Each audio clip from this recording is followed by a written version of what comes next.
ओय गुरु ठोको ताली असं म्हणणारा नवज्योत सिंग सिद्धू तर सिक्स मारल्यावर दर्शक बने फिल्डर और फिल्डर बने दर्शक असं म्हणणारा Akash Chopra, Harsha Bhogle, Ian Smith, Mark Nicholas यांच्यासारख्या इंग्लिश कमेंटेटर्सच्या जमान्यात आपल्या शेरो शायरीनं आणि अनोख्या स्टाईलनं पब्लिकला हिंदी कॉमेंट्रीचे येड लावणारे कार्यकर्ते. क्रिकेट हा इंग्रजांचा खेळ, पण त्याला आपल्या कॉमेंट्रीनं देसी तडका देण्याचं काम या लोकांनी केलं. गेल्या 10-15 वर्षांपासून क्रिकेटमध्ये हिंदी कॉमेंट्रीची चांगलीच चलतीये.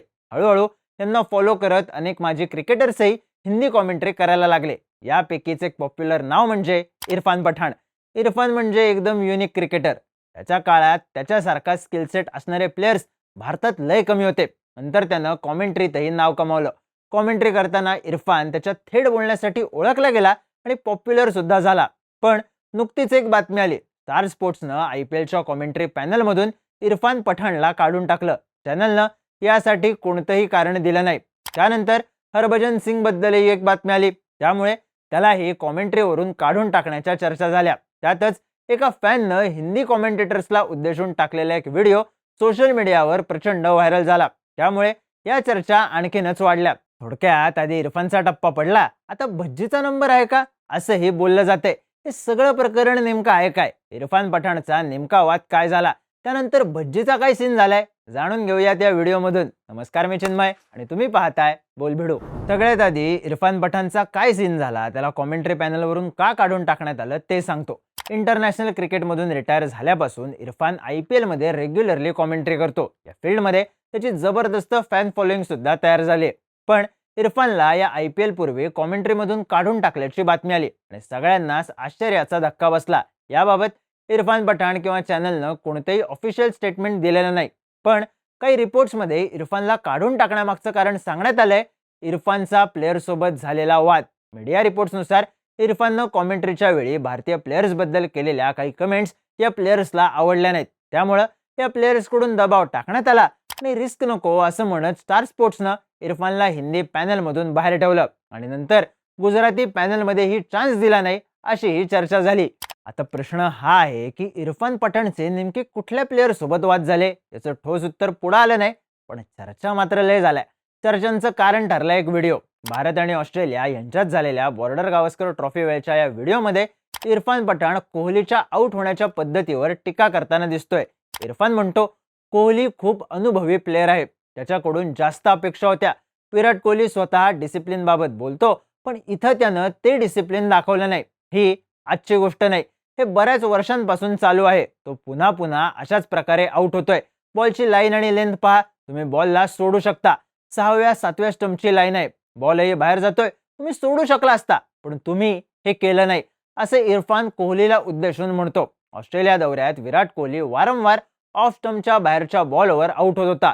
इरफानची ही कमेंट त्यावेळची. नेमका हा जुना व्हिडिओ इरफान कॉमेंट्री पॅनलमधून बाहेर गेल्यावर व्हायरल झाला आणि कोहलीशी त्याचा वाद आहे का हा प्रश्न विचारला गेला.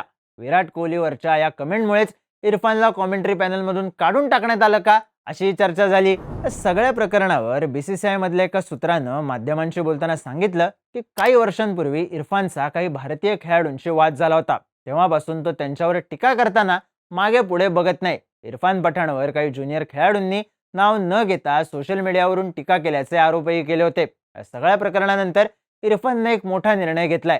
कॉमेंट्रीमधून काढून टाकल्यानंतर त्यानं स्वतःचं YouTube चॅनल सुरू केलं. या चॅनलची टॅगलाईन आहे सीधी बात with Irfan Pathan.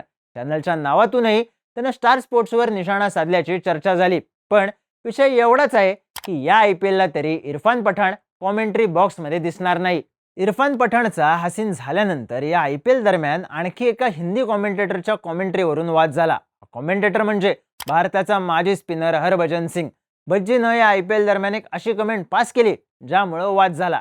Rajasthan Royals versus Sunrisers Hyderabad मॅचमध्ये इंग्लंडचा जोफ्रा आर्चर राजस्थानसाठी बॉलिंग करत होता. हैदराबादच्या इनिंगच्या 18व्या ओव्हरमध्ये हेनरिच क्लासेननं त्याला सलग 2 फोर मारल्या. यावेळी भज्जी कॉमेंट्री बॉक्समध्ये होता. तो ऑन एअर म्हणाला, लंडनमध्ये काळ्या टॅक्सीचं मीटर खूप वेगानं धावतं, इथं आर्चरचं मीटर वेगानं धावतंय. हरभजन सिंगच्या या कमेंटवरून मोठा वाद निर्माण झाला. अनेकांनी भज्जीनं आर्चरची तुलना काळ्या टॅक्सीशी केल्याचं म्हणत त्याच्यावर टीका केली. हरभजननं आर्चरवर रंगावरून कमेंट केल्याच्याही टीका झाल्या. भज्जीच्या कमेंट नंतर अनेकांनी त्याला IPLच्या कॉमेंट्रीमधून बॅन करण्याची मागणी केली. सोशल मीडियावर सगळ्यांनी जिओ हॉटस्टारला धारेवर धरलं. हिंदी कमेंटेटर्स सोबत हा सगळा प्रकार घडत असतानाच आणखी एका व्हिडिओमुळे एक नवी चर्चा सुरू झाली. ती म्हणजे हिंदी कॉमेंट्रीच्या दर्जाची. झालं असं की एका फॅननं सोशल मीडियावर नुकताच एक व्हिडिओ टाकला. या व्हिडिओतून तिने हिंदी कॉमेंट्रीच्या क्वालिटीवर अनेक प्रश्न उपस्थित केले. या व्हिडिओत हा कार्यकर्ता म्हणाला की दिवसेंदिवस हिंदी कॉमेंट्री ऐकणं नकोसं झालंय. लहानपणी आम्ही मनिंदर सिंग, अरुण लाल, सुनील जोशी अशा हिंदी कॉमेंटेटर्सना ऐकायचो, तेव्हा त्यांच्याकडून आम्हाला चांगली माहिती मिळायची, क्रिकेटबद्दल खूप काही शिकायला मिळायचं. पण आजचे हिंदी कॉमेंटेटर्स फक्त शेरो शायरी आणि जुने किस्सेच सांगतात. त्यांच्यामुळे आम्हाला नाईलाजानं इंग्लिश कॉमेंट्री ऐकावी लागते. हा व्हिडिओ सोशल मीडियावर प्रचंड व्हायरल झाला. अनेकांनी यावर हरभजन सिंग, सुरेश रैना यांच्यासारख्या कॉमेंटेटर्सला टॅग करायला सुरुवात केली. व्हिडिओ व्हायरल झालेला पाहून भज्जनं त्यावर प्रतिक्रिया दिली. तुमच्या मताबद्दल धन्यवाद, आम्ही यावर काम करू. मुळात फक्त भज्जीच नाही तर इतरही अनेक हिंदी कॉमेंटेटर्सवर एकाच प्लेअरची बाजू घेऊन बोलणं, सध्या मॅचमध्ये काय घडतंय, टेक्निकली कुठल्या गोष्टी प्रेक्षकांना समजल्या पाहिजेत याबद्दल न बोलता जुन्या आठवणी सांगणं आणि सिंपल गोष्टीला शेरो शायरीमध्ये गुंतवणं, यामुळं अनेकदा टीका झाली आहेच. त्यात इरफान बाहेर गेल्यानं आणि भज्जी रडारवर आल्यानं वेगवेगळ्या चर्चाही सुरू आहेत. पण असं असलं तरी IPLची व्ह्युअरशिप मात्र जोरात आहे. गेल्या वर्षीपेक्षा या वर्षीच्या वीकेंड मॅचेसला 39% जास्त व्ह्युअरशिप मिळाली. KKR विरुद्ध RCB ओपनिंग मॅचला तब्बल 41.7 कोटी व्ह्यूज मिळाले, तर मुंबई विरुद्ध चेन्नई या एल क्लासिकोला 30.8 कोटी व्ह्यूज मिळाले. या आकडेवारीवरून हे लक्षात येतं की ओव्हरऑल IPLची लोकप्रियता कमी झालेली नाही, ती वाढतीच आहे. पण यातले किती लोक आता हिंदी कॉमेंट्री ऐकतात याची आकडेवारी अजून आलेली नाही. पण फॅन्स हिंदी कॉमेंटेटर्सवर मात्र नाराज आहेत. याच्या चर्चा जोरात आहेत. आता व्ह्युअरशिपचा आकडा मराठी, भोजपुरी, पंजाबी अशा लोकल भाषांमधल्या कॉमेंट्रीमुळे वाढल्याची सुद्धा चर्चा आहे. यात आणखी एक विषय म्हणजे इरफान पठाण सोबत जे झालं ते यापूर्वीही काही कॉमेंटेटर सोबत झालं होतं. 2020 मध्ये संजय मांजरेकरला दक्षिण आफ्रिकेविरुद्धच्या वनडे सिरीजसाठी कॉमेंट्री पॅनलमधून काढून टाकण्यात आलं. मांजरेकरनं रवींद्र जडेजावर टीका केल्यामुळे त्याच्यावर ही कारवाई करण्यात आली होती, अशी चर्चा तेव्हा झाली होती. त्याआधी 2016 मध्ये प्रसिद्ध कॉमेंटेटर हर्षा भोगले यांनाही अचानक IPLच्या कॉमेंट्री पॅनलमधून काढून टाकण्यात आलं. करार संपण्याच्या फक्त एक आठवडा आधी भोगले यांना काढून टाकल्याची सूचना देण्यात आली होती. सध्या इरफान पठाणला कॉमेंट्रीवरून काढून टाकण्याचा मुद्दा गाजतोय. शिवाय हरभजनवरही अशी कारवाई करण्याची मागणी अनेक जण करतायत. तुमचं या सगळ्याबद्दल काय मत आहे? तुम्ही IPLची कॉमेंट्री कोणत्या भाषेत ऐकता? तुमची मतं आणि प्रतिक्रिया कमेंट करून नक्की सांगा. आणि IPL बद्दलचे इंटरेस्टिंग व्हिडिओज पाहण्यासाठी बोलबिडूच्या YouTube चॅनलला सबस्क्राईब करायला विसरू नका.